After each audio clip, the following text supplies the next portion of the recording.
이 새벽에도 하나님의 크신 은혜가 함께 예배하는 우리 성도님들 가운데 함께 하시기를 주님의 이름으로 축복합니다. 하나님께서는 이사야 선지자에게 하나님의 경고를 말씀을 전하도록 하셨습니다.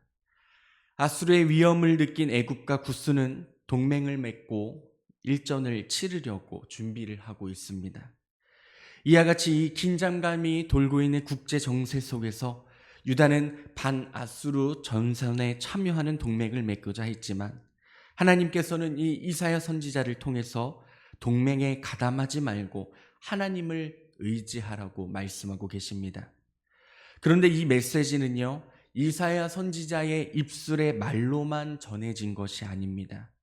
이 선지자가 벌거벗은 몸으로 엉덩이까지 드러내고 그 기간이 하루 이틀이 아니라 3년 동안 행동하도록 전하게 하셨다는 것입니다. 그들은 이렇게 비참하게 끌려갈 것이니 그들을 믿어서는 안 된다는 것입니다. 이 뜻은 사람을 믿지 말고 하나님의 말씀을 믿으라는 하나님의 명령의 모습이 있었던 겁니다. 이사야의 이런 모습은 비웃음거리가 될 것이 충분했습니다. 그리고 수치스러움이 나타날 수밖에 없었습니다. 하지만 오늘의 말씀을 보면 그는 주저없이 하나님의 말씀대로 순종했습니다. 벌거벗으라는데, 벌거벗고 하나님의 말씀을 전하라는데 그것을 우리가 하나도 고민하지 않고 행동할 수 있었다는 것, 하나님께서는 오늘 주시는 말씀을 통해서 우리에게 진정 믿음의 사람들은 어떠한 믿음의 모습을 가지고 살아야 하는가를 보여주고 계시는 것입니다.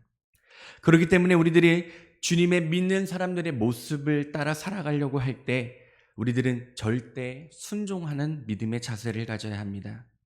오늘 20장은 시기적인 배경을 설명하며 시작합니다. 이 블레셋의 견고한 성읍이었던 아스돗이 아수르의 군대에 의해 공격당했던 순간이었습니다. 당시 아수르의 왕은 사르곤이었고 군대 장관은 다르곤이었습니다.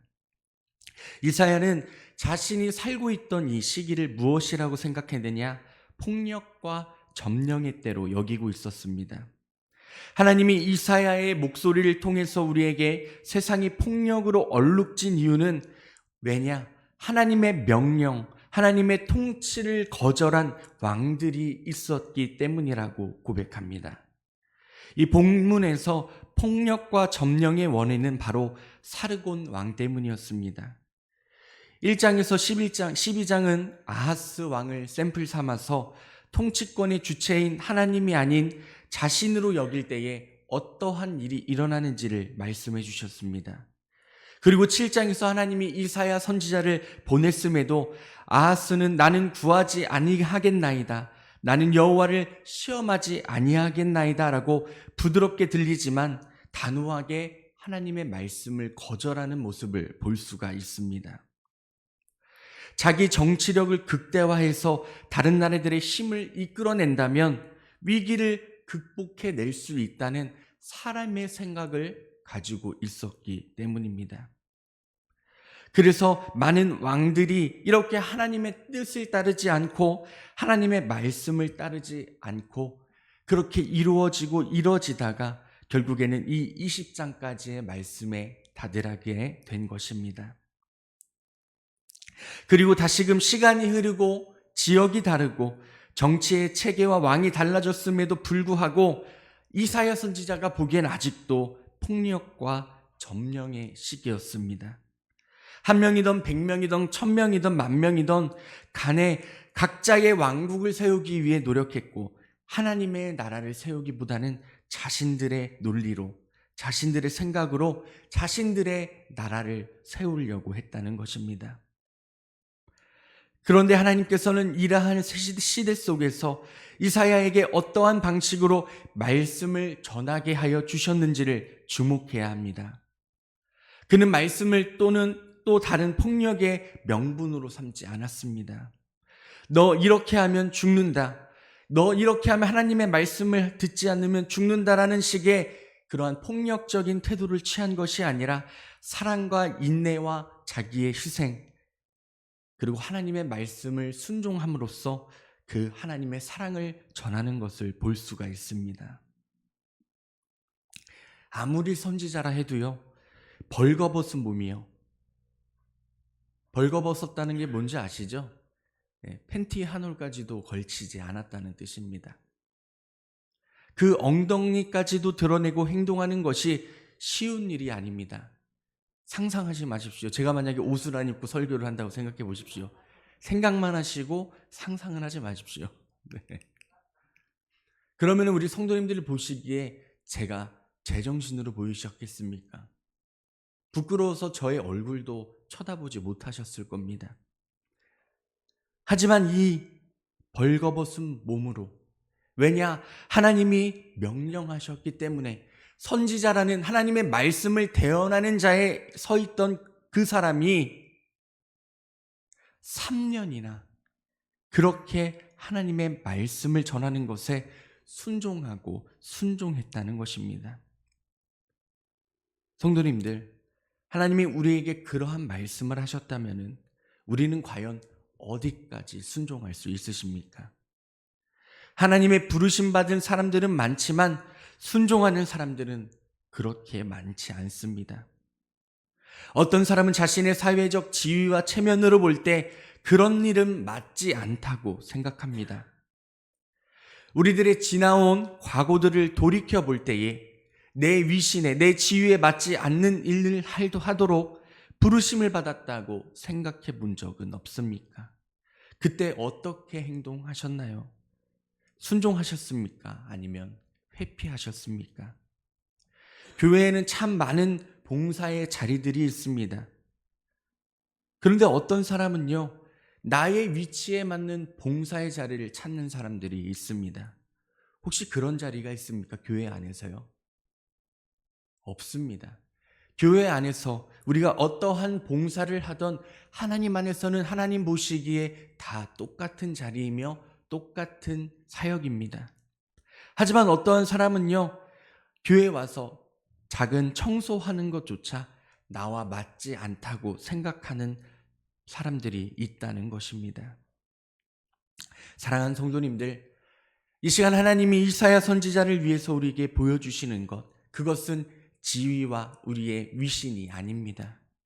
어떠한 상황과 환경 가운데서 하나님께서 우리에게 이렇게 하라 명령하실 때에 우리들, 주님, 내가 어떠한 상황과 환경이든 어떠한 모습이든 주님의 말씀에 순종하겠습니다. 주님의 말씀에 동행하겠습니다. 주님만을 따라가겠습니다라는 믿음의 고백이 우리 가운데 나타나기를 주님의 이름으로 소망합니다. 순종이라고 고백할 때에 항상 제가 설교 시간에 말씀드리는 것이 있습니다. 기도하라고 명령하시면 기도하십시오. 그 기도의 자리가 뭔지 아십니까? 대표기도 자리입니다. 이번 연도부터 우리 요한 전도사가 같이 사역을 하기 시작해서 대표기도 이제 연락을 요한 전도사님이 하십니다. 근데 많이 힘들어하세요. 생각보다 우리 권사님들도 많으시고 집사님들 참 많으신데 이 기도의 자리를 부담스러워 하시는 분들이 그렇게 많다는 겁니다. 하지만 이 앞에 나와 대표로 하나님을 향하여 기도할 수 있는 것 얼마나 복입니까? 작년에는 심지어 한 남자 권사님께서 제가 기도를 이렇게 잘 하시는 분이 아니라 이제 계속 하셨던 분들, 그리고 힘드셔서 못 하신 분들을 이렇게 구분져 놨었거든요. 근데 심지어는 어떤 분께서는 왜 나는 기도를 시켜주지 않으시냐고 하시는 분도 있었습니다. 이처럼 우리들 기도의 자리를 사모하며 하나님께서 주시는 그 기도의 은혜를 사모할 수 있는 믿음이 우리 가운데 있기를 주님의 이름으로 축복합니다. 또한 우리들 하나님의 말씀에 순종하기 위해서는 또 무엇을 해야 하느냐? 하나님의 말씀을 잘 들어야 합니다. 그렇죠? 듣지 못하는데 어떻게 하나님 말씀에 순종할 수 있겠습니까? 우리들 열린 귀, 들린 귀가 없이, 그리고 믿음이 없이는 하나님의 말씀에 순종할 수 없습니다. 믿음이 생겨야 순종을 할 수 있다는 겁니다. 믿음은 들음에서 나기에 순종은 듣는 것부터 시작되는 것입니다. 듣겠다는 것은 이미 주님, 내가 순종하겠습니다 라는 그러한 자세를 취하고 있다는 것을 의미합니다. 순종은 하나님의 말씀을 잘 듣는 훈련부터 시작됩니다. 잘 듣는다는 것은 잘 수용해서 그리고 잘 따르겠다는 마음의 자세에서 비롯된다는 것입니다. 우리가 기도를 합니다. 기도를 하는데 하나님 해주세요라고만 기도하고 주님의 말씀을 정작 듣지 않는다면은 주님이 주시는 그 명령을 따르지 못해 우리의 기도 제목까지도 하나님의 뜻대로 나아가지 못하게 된다는 겁니다. 누가복음 5장에서 베드로가 고기를 잡으러 갔다가 밤새도록 고기 한 마리를 잡지 못한 채 허탈감에 빠져 있었습니다. 예수님은 베드로에게 명령하십니다. 깊은 데로 가서 그물을 내리라고 하십니다.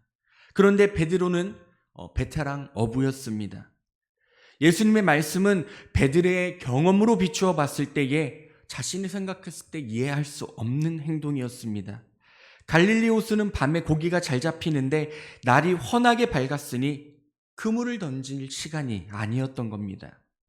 또한 물고기의 먹이가 많이 있는 얕은 곳에 그물을 던져야 하는데 깊은 곳에 던지라 하시니 이 전문가인 베드로가 봤을 때는 분명히 틀린 이야기였습니다.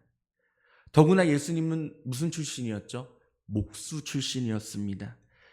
나무를 자르고 가구를 만드는 목수 출신이 어부에게 고기 잡는 법을 가르쳐 준다는 것은 어떻게 보면은 내가 왜 그래야 되죠? 라고 할 수도 있는 상황이었습니다. 하지만 베드로는요, 예수님의 그 말씀에 의지하여 그물을 내렸다며 던졌더니 진짜 예수님의 말씀처럼 엄청난 고기를 잡아 올리게 되었다는 겁니다. 예수님은 먼저 베드로에게 배를 육지에서 조금 띄우기를 청하시고 배에서 무리를 가르쳤습니다. 그 말씀을 마치시고 베드로에게 말씀하셨던 것입니다. 베드로는요, 예수님의 말씀을 그 자리에서 들었기 때문에 믿음이 생겼던 것입니다. 로마서 10장 17절에 믿음은 들음에서 나고 들음은 그리스도의 말씀으로 말미암는다고 말씀합니다. 하나님의 말씀에 순종하려면 먼저 하나님의 말씀을 듣는 일에 최선을 다하는 우리 성도님들 되시기를 소망합니다. 때로는 우리가 순종한 후에도 좋은 결과만 기대하지 말아야 합니다. 일반적으로 순종한 후에는 복을 받고 형통하고 잘되기만을 기대합니다. 그러나 순종했지만 결과가 안 좋을 때도 있습니다. 그렇다고 실망해서는 안 됩니다. 최근에 수요 예배 때도 말씀드렸지만 제가 기도 노트를 쓰고 있습니다. 기도 노트를 쓰는데 수요일 날 설교 때 말씀을 전한 이후로 기도 제목을 2배로 늘었습니다. 저는 정말 행복합니다. 그런데 하나님께서 기도를 이제 제가 이렇게 적은 거를 매번 읽을 때마다 신기하게도 기도에 이렇게 순서를 바꿔주시더라고요. 뭐 더 중요한 기도, 더 중요하지 않은 기도가 없지만 하나님께서는 때때로마다 하나님께서 주시는 그 은혜의 소명을 저에게 허락해 주고 계시다는 것입니다. 그래서 저도 기도할 때에 이렇게 기도합니다. 하나님께 먼저 간구한 후에 조용히 하나님의 말씀을 듣는 시간을 갖습니다. 왜냐? 나만 열심히 얘기하면 안 되잖아요. 하나님의 그 은혜도 경험하고 나누는 시간이 있어야 하는 것처럼 하나님께서는 우리에게 말씀을 들음에서 나고 들음은 그리스도의 말씀으로 만미한다고 말씀하신 것처럼 그 온몸으로 하나님을 느낄 수 있는 은혜를 체험하라고 말씀하고 계시는 겁니다. 이사야가 이렇게 온몸으로 말씀을 전했을 때 이들이 듣고 순종했다면 얼마나 좋았을까요? 그러나 그들은 듣지 않았기 때문에 하나님의 말씀에 순종하지 않았기 때문에 결국 비참하게 벌거벗은 몸으로 끌려가게 됨을 볼 수가 있습니다.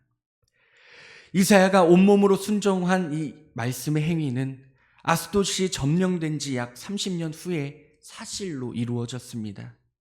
아수르는 애굽을 공격하여 애굽 군대를 패퇴시키고 남녀노소를 불문하고 붙잡혀간 수많은 애굽의 포로와 구스에 사로잡힌 자들은 벗은 몸과 벗은 발로 끌려갈 때에 심지어 엉덩이가 드러나는 치욕을 감수해야 했습니다.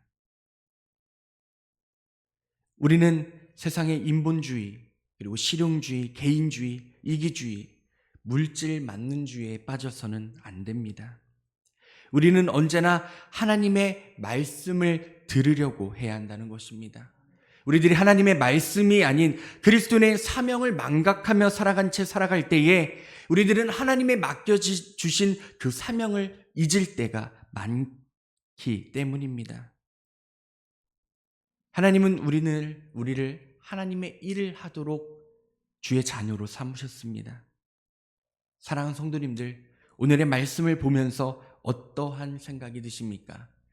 이사야 선지자, 하나님의 말씀을 전하기 위하여, 하나님의 뜻을 전하기 위하여 심지어 모든 옷을 벗어버리고 자신의 그 수치와 모욕을 하나님의 말씀에 순종함으로 감당함으로 전했지만 이 주님의 백성들이 귀를 열지 못하였기 때문에 결국에는 자신이 조롱하였던 이사야 선지자의 모습처럼 그대로 수치를 당하며 포로로 끌려가는 모습을 볼 수가 있습니다. 이 새벽 귀를 여십시오. 마음을 여십시오. 우리들의 삶을 하나님께 맡기십시오. 그리고 하나님의 말씀이 들린다면 그 명령에 순종하십시오. 절대 토를 달라고 하지 않으십니다. 나의 생각과 나의 상황과 하나님의 말씀이 다를지라도 우리가 아멘 주님 내가 가겠습니다. 내가 하겠습니다. 그 뜻대로 주님 순종하겠습니다라고 고백할 때에 하나님은 우리의 상황과 환경을 변화시켜 주시고 우리의 생각과 그 뜻이 다를지라도 하나님의 뜻대로 좋은 길로 우리를 인도하여 주실 줄로 믿습니다. 진정 오늘 하루의 삶이 주님의 뜻을 생각하며 주님의 말씀에 귀 기울이며 그리고 주님과 함께 동행하는 믿음의 삶이 되시기를 주님의 이름으로 축복합니다. 기도하겠습니다. 사랑의 주님,